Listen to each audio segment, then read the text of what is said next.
అందరికీ నమస్కారం. మేషరాశి వారికి ఆగస్టు 6, 7, 8 తేదీలలో జరగబోయేది తెలిస్తే ఖచ్చితంగా ఆశ్చర్యపోతారు. ఈ 3 రోజులు మీ జీవితంలో కొన్ని ముఖ్యమైన మార్పులను, అద్భుతమైన అవకాశాలను మరియు కొన్ని జాగ్రత్తలను కూడా మోసుకొస్తున్నాయి. కాబట్టి రాబోయే ఈ 3 రోజులు మీ కోసం ఏమి దాచి ఉంచాయో వివరంగా తెలుసుకుందాం. వీడియో ఇక్కడ స్కిప్ చేయొద్దండి.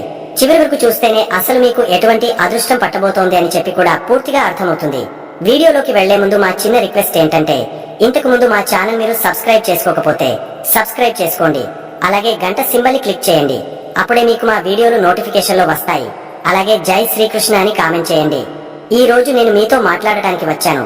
ఒక జ్యోతిష్యుడిగా కాదు, మీలో ఒకడిగా, మీ మనసులోని మాటలను అర్థం చేసుకున్న ఒక స్నేహితుడిగా మాట్లాడాలనుకుంటున్నాను. ఈ మధ్య కాలంలో మీలో చాలా మంది పడుతున్న ఆవేదన, అనుభవిస్తున్న గందరగోళం నాకు తెలుసు. అంతా బానే ఉన్నట్టు ఉంటుంది, కానీ లోపల ఏదో తెలియని భారం. ఎంత కష్టపడినా ఫలితం చేతికి రావడం లేదు. డబ్బు వస్తున్నట్టే వచ్చి నీళ్లలా పోతోంది. ఒకప్పుడు నా మాటంటే మాటే, ఇప్పుడు ఎవరు వినడం లేదు. అసలు నా జీవితం ఎటు పోతోంది? ఇలాంటి 100 ప్రశ్నలు మీ మెదడును తొలిచేస్తున్నాయి కదూ. మీ గుండెల్లోని ఆ నిప్పు, ఆవేశం, ఆ ధైర్యం అన్నీ ఎక్కడికి పోయాయా అని మీకే అనిపిస్తోంది. కానీ ఒక్క క్షణం ఆగండి. మీ కళ్లల్లోకి మీరు సూటిగా చూసుకోండి. ఆ నిప్పు చల్లారలేదు, కేవలం బూడిద కప్పి ఉంది. ఆ ధైర్యం పోలేదు, కాస్త ఓపికనే పరీక్షకు నిలబడింది. ముందుగా మనం మీ గురించి మాట్లాడుకుందాం. అసలు ఎవరు మీరు? ఎవరు ఈ మేషరాశివారు? మీరు రాశిచక్రంలో మొదటివారు. మీరు ఆరంభం, మీరు సైన్యాధిపతి, మీది అగ్నితత్వం. మీలో అపారమైన శక్తి ఉంది. ఒకచోట ఆగిపోవడం, వెనక్కి తగ్గడం మీ రక్తంలోనే లేదు. ముక్కుసూటిగా మాట్లాడటం, ఉన్నది ఉన్నట్టు చెప్పడం మీ నైజం. అందుకే చాలాసార్లు అపార్థాలకు గురవుతారు. మీరు తప్పు చేశారని కాదు, మీ నిజాయితీని తట్టుకునేంత శక్తి ఎదుటివారికి లేకపోవడం వల్ల. మీకు నాయకత్వ లక్షణాలు పుట్టుకతో వస్తాయి. 10 మందిలో ఉన్నా మీరే ముందు నిలబడతారు. ఎవరు చేయలేని పనిని నేనున్నాను అని ముందుకు దూకుతారు. మీలో ఉన్నంత పట్టుదల, ఒకసారి అనుకుంటే దాన్ని సాధించే వరకు నిద్రపోని తత్వం బహుశా మరే రాశిలోనూ ఉండదు. ఒక రాకెట్ లాంటి వారు మీరు. నిపుణు మోస్తూ ఆకాశమే హద్దుగా దూసుకుపోవాలని కలలు కంటారు. మీ ఆవేశం మీ బలహీనత కాదు, అది మీ ఇంధనం. దాన్ని సరైన దారిలో పెడితే అద్భుతాలు సృష్టిస్తారు. ఇలాంటి అగ్నిగోళాల్లాంటి మీరు ఇప్పుడు ఎందుకు ఇంత నిరసించిపోయారు? ఎందుకు మీలో ఆందోళన? ఎందుకు ఖర్చులు పెరిగిపోతున్నాయి? దీనికి కారణం గ్రహాల ప్రభావం, ముఖ్యంగా కర్మకారకుడైన, క్రమశిక్షణకు మారుపేరైన శని భగవానుడి ప్రభావం. ప్రస్తుతం మీకు ఏలినాటి శని మొదటి దశ నడుస్తోంది. శని మీ రాశికి 12వ ఇంట, అంటే వ్యయ స్థానంలో సంచరిస్తున్నాడు. ఈ మాట వినగానే భయపడకండి. శని మన శత్రువు కాదు, ఆయన మనకు పాఠాలు నేర్పే కఠినమైన గురువు. ఒక వజ్రాన్ని మెరిపించాలంటే దాన్ని సానబెట్టాలి కదా. ఒక బంగారాన్ని ఆభరణంగా మార్చాలంటే దాన్ని కొలిమిలో కాల్చాలి కదా. ఇప్పుడు శని మిమ్మల్ని అదే చేస్తున్నాడు. మీలో ఉన్న అనవసరమైన పొరలను, మీలోని బలహీనతలను తొలగించి మిమ్మల్ని ఒక స్వచ్ఛమైన, శక్తివంతమైన వజ్రంలా తయారు చేయడానికి వచ్చాడు. 12వ ఇల్లు అంటే ఖర్చులు, నష్టాలు, నిద్రాభంగాలు, ఒంటరితనం, గూఢ శత్రువులు, ఆస్పత్రులు, ఆధ్యాత్మిక చింతన. అందుకే ఇప్పుడు మీకు డబ్బు నిలవడం లేదు. చేతికి వచ్చినట్టే వచ్చి ఏదో ఒక రూపంలో అనవసరంగా ఖర్చయిపోతోంది. రాత్రి పడుకున్నా ప్రశాంతంగా నిద్ర పట్టడం లేదు. ఏవేవో ఆలోచనలు, పాత విషయాలు గుర్తుకొచ్చి మనసును పీడిస్తున్నాయి. ఒకప్పుడు మీ చుట్టూ 100 మంది ఉన్నా ఇప్పుడు ఒంటరిగా మిగిలిపోయిన ఫీలింగ్ కలుగుతోంది. మీ వెనకాలే ఉంటూ మిమ్మల్ని ఇబ్బంది పెట్టేవారు ఎక్కువయ్యారు. ఆరోగ్యం విషయంలో కూడా చిన్న చిన్న సమస్యలు వస్తూ పోతూ ఉంటాయి. ఇదంతా శనిదేవుడు మీకు నేర్పిస్తున్న పాఠంలో ఒక భాగం. డబ్బును ఎలా జాగ్రత్తగా వాడుకోవాలి, ప్రతి రూపాయి విలువ ఏంటి అని ఆయన నేర్పిస్తున్నాడు. మీ ఆరోగ్యాన్ని నువ్వే కాపాడుకోవాలి. మీకంటే నిన్ను చూసుకునేవారు ఎవరు లేరు అని హెచ్చరిస్తున్నాడు. మీ చుట్టూ ఉన్న 100 మందిలో మీ కష్టకాలంలో మీతో నిలబడే నిజమైన స్నేహితుడు ఎవరో తెలుసుకో అని చూపిస్తున్నాడు. మీలాంటి వేగవంతమైన వ్యక్తులకు కొంచెం ఆగు, ఆలోచించు, నెమ్మదిగా వెళ్ళు. పరిగెడితే పడిపోతావు అని ఓర్పును నేర్పిస్తున్నాడు. ఈ కాలాన్ని ఒక శిక్షగా చూడకండి, ఒక శిక్షణగా చూడండి. ఇదే సమయంలో మీ రాశికి 5వ ఇంట్లో కేతు ఉన్నాడు. 5వ ఇల్లు అంటే విద్య, సంతానం, ప్రేమ, సృజనాత్మకత. కేతు అంటే వైరాగ్యం, ఆధ్యాత్మికత, గతం నుండి విముక్తి. అందుకే ఇప్పుడు మీ పిల్లలతో మీకు సత్సంబంధాలు ఉండకపోవచ్చు. వాళ్ళు మీ మాట వినకపోవడం, వాళ్ళ భవిష్యత్తు గురించి మీకు ఆందోళన కలగడం సహజం. ప్రేమ వ్యవహారాల్లో ఉన్నవారికి వారి బంధం మీద వారికే నమ్మకం పోతుంది. అసలు ఈ బంధం అవసరమా అనే విరక్తి భావన కలుగుతుంది. విద్యార్థులకు చదువు మీద శ్రద్ధ తగ్గి గందరగోళం పెరుగుతుంది. ఇక్కడ కేతువు ఏం చెప్పాలనుకుంటున్నాడంటే, భౌతికమైన బంధాలపై, ఆనందాలపై ఆధారపడకు. వాటిలో శాశ్వతమైన సుఖం లేదు. మీ ప్రేమలో, మీ సృజనాత్మకతలో ఒక ఆధ్యాత్మికమైన లోతును వెతుక్కోవని. మీ పిల్లలకు కేవలం తండ్రిగానో, తల్లిగానో కాకుండా ఒక మార్గదర్శిగా ఉండమని సూచిస్తున్నాడు. ఇన్ని సమస్యలు చెప్తున్నానని నిరాశపడకండి. ఎందుకంటే మీకు అండగా నిలబడే గ్రహాలు కూడా ఉన్నాయి. మీ లాభస్థానమైన 11వ ఇంట్లో రాహు ఉన్నాడు. ఆయన మీకు ఊహించని మార్గాల నుండి ధనాన్ని, లాభాలను అందిస్తూనే ఉన్నాడు. అందుకే శని ఎంత ఖర్చు పెట్టించినా మరోవైపు నుండి రాహువు మీకు డబ్బును అందిస్తున్నాడు. మీ స్నేహితుల వల్ల, మీ సోషల్ సర్కిల్ వల్ల మీకు సహాయం అందుతుంది. మీ కోరికలు నెరవేరుతాయి. కానీ ఇక్కడే ఒక చిన్న పరీక్ష ఉంది. రాహువు ఇచ్చే ఆశకు, శని నేర్పే వాస్తవానికి మధ్య మీరు బ్యాలెన్స్ చేసుకోవాలి. వచ్చిన డబ్బును విచ్చలవిడిగా ఖర్చు పెట్టకుండా పొదుపు చేయడం నేర్చుకోవాలి. అలాగే మీ 3వ ఇంట్లో గురువు, శుక్రుడు ఉన్నారు. ఇది మీకు కొండంత బలం. గురువు మీలో ధైర్యాన్ని నింపుతున్నాడు. మీ మాటలో నాలెడ్జిని నింపుతున్నాడు. శుక్రుడు మీ మాటలకు ఆకర్షణను ఇస్తున్నాడు. అందుకే మీరు ఎంత కష్టంలో ఉన్నా మీ మాటలతో ఎదుటివారిని ఒప్పించగలరు, మెప్పించగలరు. మీ ధైర్యం పూర్తిగా చచ్చిపోలేదు. అది లోపల మండుతూనే ఉంది. మరి ఇప్పుడు మీరేం చేయాలి? ఈ యుద్ధంలో ఎలా గెలవాలి? మొదటి ఆయుధం ఓర్పు. మీరు రాకెట్ లాంటి వారిని చెప్పాను కదా. రాకెట్ నింగిలోకి దూసుకెళ్లాలంటే కౌంట్ డౌన్ పూర్తయ్యే వరకు వేచి ఉండాలి. ఇప్పుడు మీ జీవితం కూడా ఆ కౌంట్ డౌన్ దశలోనే ఉంది. తొందరపడి నిర్ణయాలు తీసుకోవద్దు. ముఖ్యంగా ఆర్థిక విషయాల్లో, ఉద్యోగం మారే విషయంలో ఆచితూచి అడుగేయండి. ఓపిక పట్టండి. ఈ సమయం శాశ్వతం కాదు. 2వ ఆయుధం క్రమశిక్షణ. శని దేవుడికి నచ్చేది ఇదే. మీ జీవితంలో ఒక పద్ధతిని తీసుకురండి. రోజు ఒకే సమయానికి నిద్రలేవడం, వ్యాయామం చేయడం, మీ పనులను ప్లాన్ చేసుకోవడం అలవాటు చేసుకోండి. ముఖ్యంగా ఆర్థిక ప్రణాళిక. వచ్చే ప్రతి రూపాయికి, పోయే ప్రతి రూపాయికి లెక్క ఉండాలి. అనవసరమైన ఖర్చులు తగ్గించుకోండి. 3వ ఆయుధం ఆధ్యాత్మికత. 12వ ఇంట్లో శని ఉన్నప్పుడు మనల్ని మనం తెలుసుకోవడానికి ఇంతకంటే మంచి సమయం ఉండదు. మీకు గుడికి వెళ్లే అలవాటు లేకపోయినా పర్వాలేదు. రోజు ఓ 10 నిమిషాలు ప్రశాంతంగా కూర్చుని మీ శ్వాస మీద ధ్యాస పెట్టండి. ఇది మీ మనసులో ఉన్న అలజడిని తగ్గిస్తుంది. మీకు ఇష్టమైన దైవాన్ని తలుచుకోండి. ముఖ్యంగా ప్రతి శనివారం ఆంజనేయ స్వామిని పూజించండి. హనుమాన్ చాలీసా చదవండి లేదా వినండి. ఆయన మీకు మానసిక స్థైర్యాన్ని, శని ప్రభావం నుండి రక్షణను ఇస్తాడు. 4వ ఆయుధం మీ సహజమైన గుణాలను సరిగా వాడుకోవడం. మీలో ఉన్న ఆవేశాన్ని, కోపాన్ని మీ మీద, మీ కుటుంబ సభ్యుల మీద చూపించకండి. దాన్ని మీ లక్ష్యం మీద చూపించండి. మీ పట్టుదలకు ఆ కోపాన్ని ఇంధనంగా వాడండి. మీ ముక్కుసూటితనాన్ని, నిజాయితీని ఇతరులను బాధ పెట్టడానికి కాదు, మిమ్మల్ని మీరు విశ్లేషించుకోవడానికి వాడండి. నాలో ఉన్న లోపం ఏంటి? నేను ఎక్కడ తప్పు చేస్తున్నాను అని మీకు మీరే నిజాయితీగా ప్రశ్నించుకోండి. మీ నాయకత్వ లక్షణాలతో ఈ కష్టకాలంలో మీ కుటుంబాన్ని మీరే ముందుండి నడిపించండి. వారికి ధైర్యం చెప్పండి. గుర్తుంచుకోండి, ఒక బాణాన్ని వెనక్కి లాగినప్పుడే అది చాలా దూరం వెళ్తుంది. ఇప్పుడు మీ జీవితం కూడా ఆ వెనక్కి లాగిన బాణం లాంటిదే. శని మిమ్మల్ని వెనక్కి లాగుతున్నాడు అంటే భవిష్యత్తులో మీరు చాలా ఉన్నత స్థాయికి దూసుకుపోబోతున్నారని అర్థం. ఈ కష్టాలు, ఈ కన్నీళ్లు, ఈ ఆందోళన ఇవన్నీ మిమ్మల్ని బలహీనపరచడానికి కాదు, బలవంతుడిగా మార్చడానికే. మీరు సాధారణ వ్యక్తులు కారు. మీరు మేషరాశి యోధులు. పోరాటం మీ నైజం, పడిలేవడం మీ సహజ గుణం. ఈ పరీక్షా సమయాన్ని ధైర్యంగా ఎదుర్కోండి. ఓటమిని అంగీకరించకండి. మీ లోపల ఉన్న అగ్నిని మళ్లీ ప్రజ్వలింపజేయండి. మీ కళ్లలో ఆ పాత మెరుపును తీసుకురండి. మిమ్మల్ని మీరు నమ్మండి. ఈ గ్రహాలు మిమ్మల్ని కింద పడేయాలని చూడటం లేదు. మీరు ఎంత ఎత్తుకు ఎగరగలరో పరీక్షించడానికి వచ్చాయి. మీ కవచాన్ని నువ్వే ధరించు.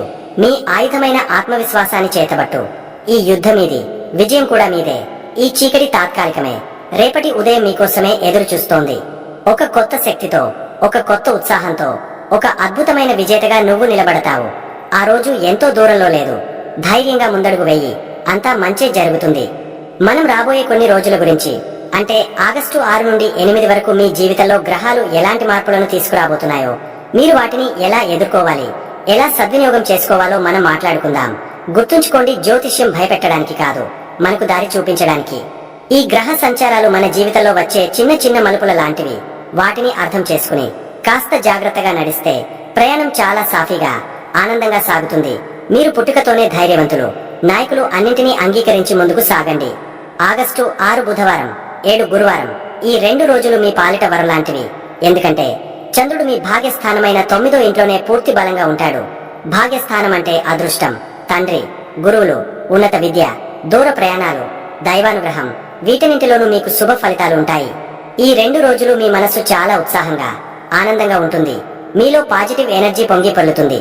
ఏ పని మొదలు పెట్టినా అది దిగ్విజయంగా పూర్తవుతుంది. ముఖ్యంగా మీకు అండగా మీ 3వ ఇంట్లో గురువు, శుక్రుడు కలిసి ఉండటం అనేది ఒక అద్భుతమైన యోగం. గురువు మీలో ధైర్యాన్ని, నాలెడ్జిని నింపితే, శుక్రుడు మీ మాటలకు ఆకర్షణను, అందాన్ని జోడిస్తున్నాడు. దీనికి తోడు చంద్రుడు భాగ్యస్థానంలో ఉండటం వల్ల ఈ 2 రోజులు మీరు ఏం మాట్లాడినా ఎదుటివారు మంత్రముగ్ధులై వింటారు. ఉద్యోగస్తులకు ఈ 2 రోజులు చాలా అనుకూలంగా ఉంటాయి. కొత్త ప్రాజెక్టులు చేతికి వస్తాయి.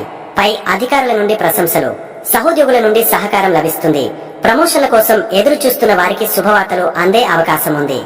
వ్యాపారస్తులకు కొత్త ఒప్పందాలు కుదురుతాయి. వ్యాపారాన్ని విస్తరించడానికి ఇది సరైన సమయం. మీ మాట తీరుతోనే పెద్ద పెద్ద డీల్స్ ని సొంతం చేసుకుంటారు. ఆర్థికంగా మీ లాభస్థానంలో ఉన్న రాహువు మీకు ఊహించని మార్గాల నుండి ధనాన్ని అందిస్తాడు. ఈ 2 రోజులు డబ్బు ప్రవాహం చాలా బాగుంటుంది. పాత బాకీలు వసూలవుతాయి. అయితే మీ 12వ ఇంట్లో ఉన్న శనిని మర్చిపోవద్దు. ఆయన ఎప్పుడూ మిమ్మల్ని గమనిస్తూనే ఉంటాడు. వచ్చిన డబ్బును అనవసరంగా ఖర్చు పెట్టకుండా పొదుపు చేయడం లేదా మంచి పెట్టుబడులు పెట్టడం చాలా ముఖ్యం. కుటుంబ జీవితం చాలా ఆనందంగా, ప్రశాంతంగా ఉంటుంది. తండ్రితో మీ సంబంధాలు మెరుగుపడతాయి. ఆయన సలహాలు మీకు ఎంతగానో ఉపయోగపడతాయి. దూర ప్రయాణాలకు ప్లాన్ చేసుకోవడానికి ఇది మంచి సమయం. ఇంట్లో ఏదైనా శుభకార్యం గురించి చర్చలు జరపవచ్చు. వివాహితులకు ఈ 2 రోజులు చాలా అన్యోన్యంగా గడుస్తాయి. మీ భాగస్వామితో కలిసి ఎక్కడికైనా బయటకు వెళ్ళండి. అది మీ బంధాన్ని మరింత బలపరుస్తుంది. విద్యార్థులకు 5వ ఇంట్లో కేతు ఉన్న భాగ్యస్థానంలో ఉన్న చంద్రుడు 3వ ఇంట్లో ఉన్న గురువు వల్ల చదువులో అద్భుతంగా రాణిస్తారు. కొత్త విషయాలు నేర్చుకోవాలనే తపన పెరుగుతుంది. ఉన్నత విద్య కోసం ప్రయత్నించే వారికి విజయం లభిస్తుంది. ప్రేమికులు కూడా తమ మధ్య ఉన్న అపార్థాలను తొలగించుకుని ఒకరికొకరు దగ్గరవుతారు. మీ ప్రేమకు కుటుంబ సభ్యుల నుండి ఆమోదం లభించే సూచనలు కూడా ఉన్నాయి. ఆరోగ్యపరంగా ఈ 2 రోజులు మీరు చాలా చురుకుగా, ఆరోగ్యంగా ఉంటారు. మొత్తం మీద ఈ 2 రోజులు గ్రహాలు మీకు పూర్తిగా అనుకూలంగా ఉన్నాయి. ఈ సమయాన్ని సద్వినియోగం చేసుకోండి. ధైర్యంగా నిర్ణయాలు తీసుకోండి. విజయం మిమ్మల్ని వరిస్తుంది. ఆగస్టు 8 శుక్రవారం రోజు మీ జీవితంలో ఒక ముఖ్యమైన రోజు. ఎందుకంటే చంద్రుడు మీ భాగ్యస్థానం నుండి ప్రయాణించి మీ కర్మస్థానమైన 10వ ఇంట్లోకి ప్రవేశిస్తాడు. 10వ ఇల్లు అంటే మీ ఉద్యోగం, వృత్తి, సమాజంలో మీ కీర్తి ప్రతిష్టలు. అంటే ఈ రోజు మీ పూర్తి దృష్టి మీ పని మీదే ఉంటుంది. ఆఫీసులో మీ బాధ్యతలు పెరుగుతాయి. మీరే కేంద్ర బిందువుగా మారి అన్ని పనులను చక్కబెట్టాల్సి వస్తుంది. ఇది మీకు ఒక రకంగా పరీక్ష లాంటిది. ఈ రోజు మీరు ఎంత సమర్థవంతంగా పనిచేస్తే భవిష్యత్తులో అంత మంచి పేరు, ప్రమోషన్లు వస్తాయి. మీ రాశ్యాధిపతి కుజుడు 6వ ఇంట్లో బలంగా ఉండటం వల్ల పనిలో ఎదురయ్యే ఎలాంటి ఒత్తిడినైనా, పోటీనైనా మీరు తట్టుకుని నిలబడగలరు. మీ 4వ ఇంట్లో ఉన్న సూర్యుడు, బుధుడు నేరుగా మీ 10వ ఇంటిని చూస్తున్నారు.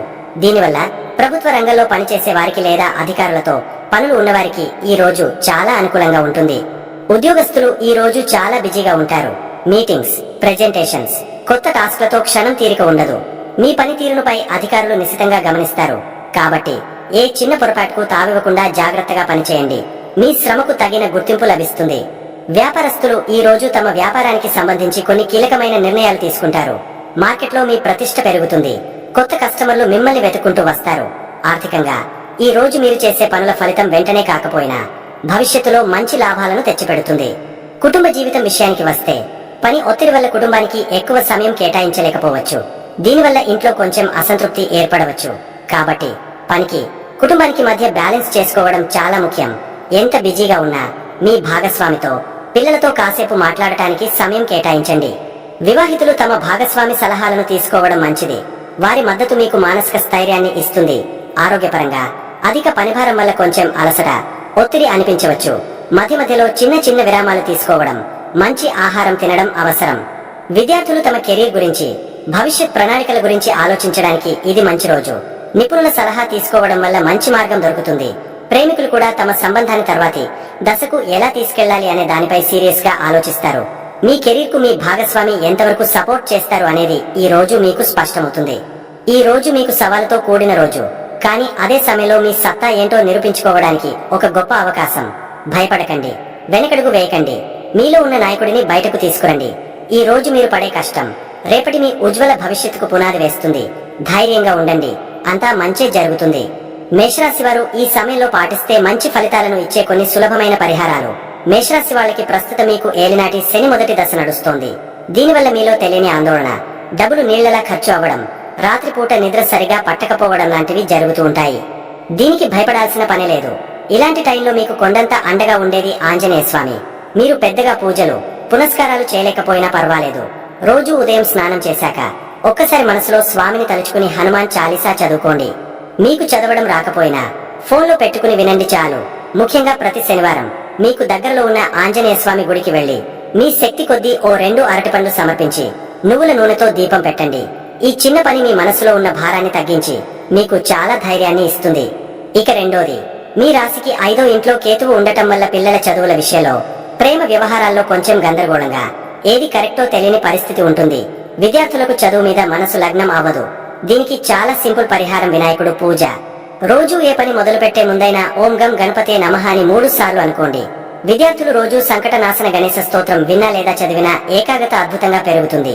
అలాగే మీ రాస్యాధిపతి కుజుడు కాబట్టి మీలో కోపం, ఆవేశం కొంచెం ఎక్కువ ఉంటాయి.